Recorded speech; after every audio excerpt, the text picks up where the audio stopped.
বরকে বলেছিলাম মিষ্টি আনতে, আজকে অনেকদিন মানে মিষ্টি খাই না, তাই জন্য মিষ্টি আনতে বলেছি। দেখো 2টো প্যাকেট মিষ্টি নিয়ে এসেছে। কি মিষ্টি নিয়ে এসেছে আমি এখনো খুলে দেখিনি, ভাবলাম চলো তোমাদের সাথে একটু শেয়ার করি। আগে এইটা দেখাই। হ্যাঁ একটু বর বলছিল যে শুকনো মিষ্টি খাবে না ভিজে ভিজে মিষ্টি। আমি শুকনো মিষ্টি খাবো না, ভিজে মিষ্টি খাবো। তো এইটা একটু বোঝা যাচ্ছে, সেই দুধে ভেজা মিষ্টিগুলো থাকে না, দেখো সেটা আমার দারুণ লাগে খেতে।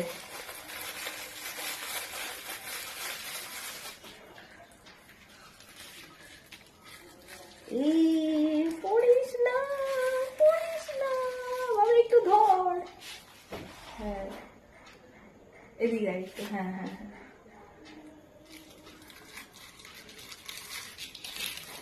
আরেকটা আছে সেই ছানার, কি বলে ওটাকে বাবা, ছানার পায়েস।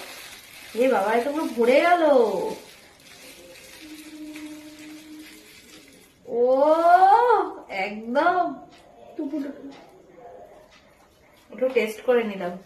এই দেখো গাইস, ভীষণ পছন্দ এইটা। আরেকটা মিষ্টি আছে, একটা তো ওই যে দুধে ভেজা মিষ্টি, আর হচ্ছে আরেকটা এটা। দেখি এটা কি এনেছে। কে খাবে? আমার বাবা খেলা দেখায় ব্যস্ত।